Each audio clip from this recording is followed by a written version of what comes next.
Brought to you by Technopova Curve 5G. Discover new horizon. आपने सुना Netanyahu को उन्होंने क्या जानकारी दी ऑपरेशन राइजिंग लाइन के बारे में। ईरान पर ये बहुत बड़ा जब हमला हुआ, नेतन्याहू ने क्या कहा है, उसके क्या मायने हैं समझिए। परमाणु कार्यक्रम रोकने के लिए हमला किया गया, ये कहा है नेतन्याहू ने। ईरान के परमाणु ठिकानों पर हमला किया गया है। परमाणु हथियारों के सबसे बड़े अड्डे पर हमला किया गया है। तेहरान से 225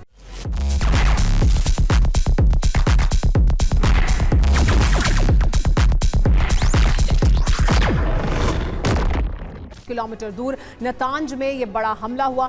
जब तक जरूरत होगी तब तक हमले जारी रहेंगे। ईरान के पास कुछ दिनों में एटम बम बनाने का यूरेनियम हो जाता और ऐसे में यह हमला जरूरी था, यह कहा नेतन्याहू ने। एक और बड़ी खबर आपको बता दें, ईरान की तरफ से बड़ा बयान आया है।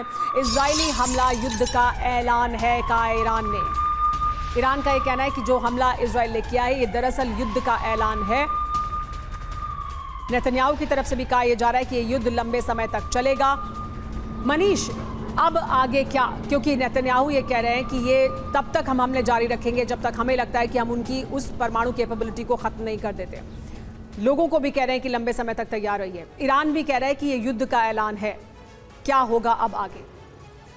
देखिए, इसमें कोई दो राय नहीं कि ईरान के पास क्षमता है, ईरान के पास एक से बढ़कर एक बैलिस्टिक मिसाइल है। लेकिन जिस तरीके का पहले ही दिन इजराइल ने हमला किया और उसमें ईरान की जो मिलिट्री की जो टॉप लीडरशिप है वो खत्म हो गई है, इसके बाद ईरान का अभी फिलहाल मोरल डाउन है। ईरान की तरफ से चाहे जितने भी बयानबाजी की जा रही हो, लेकिन प्रैक्टिकली यही है कि इस वक्त उनका कोई भी ऑपरेटिव डिसीजन लेने के लिए उनके पास वो मोरल नहीं है, क्योंकि उन्हें लगता है कि जो इजराइल यहाँ पर आकर उनके आर्मी चीफ को मार सकता है, आईआरजीसी चीफ को मार सकता है, दूसरे और टॉप मिलिट्री कमांडर को मार सकता है, वो ना जाने और क्या करेगा। हमने भी दिखाया कि किस तरह से ईरान की धरती पर, ईरान के जमीन पर मोसाद के एजेंट काम कर रहे हैं। वैसी स्थिति में जब ईरान की तरफ से हमले की तैयारी होगी तो उस वक्त भी उन्हें डर रहेगा कि एक बार फिर इजराइल का हमला क्यों ना होगा। वहीं दूसरी तरफ देखिए तो आज भले अमेरिका ये कह रहा है कि इजराइल ने अकेले हमला किया, लेकिन जब ईरान का हमला होगा तो उस वक्त इजराइल की मदद करने के लिए ये सब मुल्क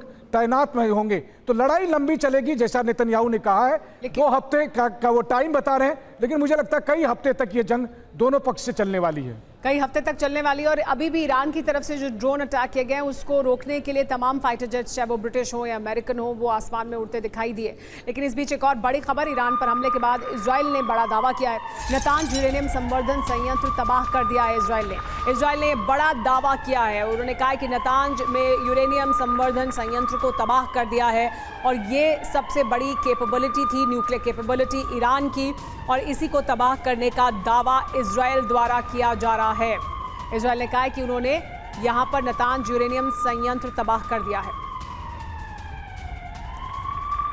तेहरान में कई इमारत तबाह हुई हैं। मिसाइल हमलों में इमारत को तबाह होते हुए दिखाई दिया है। नुकसान की तस्वीरें साफ तौर पर सामने आ रही हैं। हाई राइज इमारतों को नुकसान पहुंचा है तेहरान में। देखिए किस तरह का नुकसान हुआ है तेहरान में। ये जो इमारतें हैं इन पर हमला किया गया और कई इमारतों को इसकी वजह से नुकसान पहुंचा है। तेहरान में खास तौर पर जो हाई राइज बिल्डिंग्स हैं उन्हें नुकसान पहुंचा है इन मिसाइल हमलों में। लेकिन इजराइल ने ईरान की न्यूक्लियर साइट पर हमला किया है। हमले के बाद धुआं हो गए हैं कई इलाके। देखिए किस तरह से वो अहम न्यूक्लियर साइट्स जो ईरान में इजराइल के निशाने पर थी, उन्हें निशाना बनाकर हमला किया गया। इजराइल का बड़ा मकसद इस हमले का यही था कि वो जो न्यूक्लियर कैपेबिलिटी है, जो परमाणु क्षमता है, परमाणु बम बनाने की तरफ जो तेजी से ईरान आगे बढ़ रहा है, उस क्षमता को पूरी तरह से ध्वस्त कर दे। और वही ध्वस्त करने की बड़ी कोशिश इस हमले में की गई है और दावा अब इजराइल द्वारा किया जा रहा है कि वो इसमें सफल भी हुए हैं। आइए अब आपको बताते हैं कि इजराइल में ईरान की कौन सी न्यूक्लियर साइट्स को निशाना बनाया गया है। तो देखिए ये अहम न्यूक्लियर साइट्स हैं और यहाँ पर हमला किया गया है। तो तेहरान में हमला किया गया है, बोनाब में हमला किया गया है, अरख में हमला किया गया है, रामसर में हमला किया गया है। पार्चिन हम आपको मैप के जरिए ईरान के दिखा रहे हैं कि कहाँ कहाँ न्यूक्लियर साइट्स थी और किन जगहों को निशाना बनाया गया है। फोर्दो में हमला किया गया है। नतांज एक बड़ा न्यूक्लियर कैपेबिलिटी साइट है, यहाँ पर हमला किया गया है। इस्फहान में हमला किया गया है और सगंद में हमला किया गया है। याजद में हमला किया गया है। बुशहर और गाचन में हमला किया गया है। ये वो तमाम अहम जगहें हैं जो टारगेट पर थी इजराइल के। लेकिन संजय कुलकर्णी जी, इजराइल ये दावा कर रहा है कि उन्होंने जो यूरेनियम संवर्धन संयंत्र था उसको तबाह कर दिया है नतांज में, यानी उनका जो टारगेट था क्या उसे उन्होंने इस पहले ही हमले में अचीव कर लिया है? मैं कहूँगा सुमेरा जी, इजराइल ने पहला राउंड तो बहुत अच्छी तरीके से जीता और ईरान को चित कर दिया, जबकि ईरान को मालूम था कि हमला होने वाला है। अगर इस तरीके का फर्स्ट राउंड इतना क्लीन स्ट्राइक में 1500 किलोमीटर अंदर जा करके उनके 200 हवाई जहाज इतने सारे टारगेटों को बर्बाद करके, न्यूक्लियर लेबोरेटरीज को बर्बाद करके, न्यूक्लियर रिएक्टर्स को बर्बाद करके, अभी तक रेडिएशन का कुछ सुनने में नहीं आ रहा है, लेकिन इतनी सारी तबाही करने के बाद और कुछ भी अभी तक इजराइल का नुकसान नहीं हुआ है, जबकि जो 800 ड्रोन जो फायर किए हैं उनको भी तबाह कर दिया। लगता है कि ईरान कहता तो कुछ है पर करने की काबिलियत नहीं थी, और आज की तारीख में क्योंकि ईरान कुछ कर नहीं पाया, मुझे नहीं लगता है कि इसके बाद ईरान में अब वो हिम्मत होगी या वो हौसला होगा कि इजराइल के साथ वो टक्कर ले सके। संजय जी, आपको क्या लगता है कि क्योंकि अभी इस हमले में भी बिल्कुल नहीं लग रहा है कि कोई भी जवाब दिया जा पाया है ईरान की तरफ से, तो क्या वो जवाबी हमला दे पाएगा उस तरह से इजराइल को, जिस तरह की ताकत इजराइल के खुद अपने पास है और जिस तरह का समर्थन उसके साथ है? देखिए, इसमें ये बात साफ साफ है कि जो ईरान है निश्चित रूप से इसका रिटेलिएशन करेगा, जवाब देगा, पहले भी जवाब दिया है, लेकिन वो ये एक चीज़ से अवॉइड करना मुझे नहीं लगता कि वो मुश्किल होगा। वो कन्वर्ट करना चाह रहा था, काफ़ी समय से वो कोशिश कर रहा है कि एक तरीके से इस्लाम वर्सेस जो इजराइल का एक कॉन्फ्लिक्ट हो जाए, जो जिसको कहेंगे अरब इजराइल कॉन्फ्लिक्ट, वो अब ईरान इजराइल कॉन्फ्लिक्ट हो गया।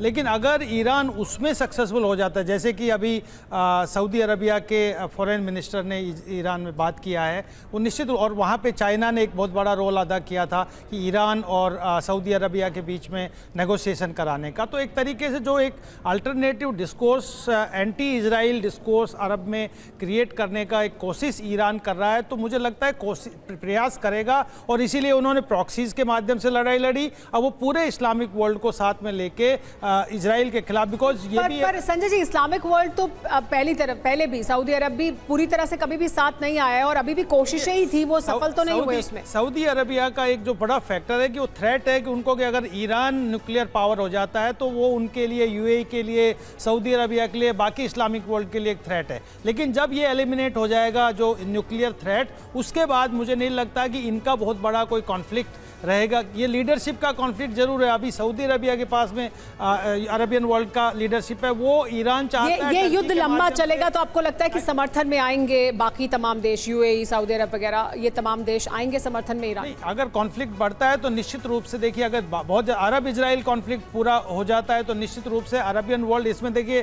टर्की का रोल बहुत महत्वपूर्ण रहेगा, जॉर्डन का रोल बहुत महत्वपूर्ण रहेगा, सऊदी अरबिया का। सऊदी अरबिया को निश्चित रूप से अमेरिका का एक प्रभाव है, वो उनके सिक्योरिटी तंत्र का पार्ट है, तो सऊदी अरबिया कितना आएगा, लेकिन टर्की और जॉर्डन कितना अपना बेसिस को इस्तेमाल करने देगा अमेरिका और इजराइल को, वो एक बहुत बड़ा संदेह का विषय। तो ठीक है, इस बीच एक और बड़ी खबर ले लेते हैं सर, वापस आएंगे इस पर और चर्चा करेंगे। इजराइल की मीडिया ने बड़ा दावा किया है, ईरानी बैलिस्टिक मिसाइल सेंटर को तबाह कर दिया है। पहाड़ के अंदर बना था ये मिसाइल सेंटर, इसे तबाह कर दिया है। देखिए, ईरानी बैलिस्टिक मिसाइल सेंटर को तबाह करने का दावा इजरायली मीडिया द्वारा किया जा रहा है। हमने कई बार वो तस्वीरें देखी हैं जिसमें पहाड़ के अंदर बना हुआ मिसाइल सेंटर दिखाया गया ईरान द्वारा। अब कहा यह जा रहा है इजरायली मीडिया द्वारा कि इस मिसाइल सेंटर को तबाह कर दिया गया है जो पहाड़ के अंदर बनाया गया था। Brought to you by Technopova Curve 5G. Discover new horizon.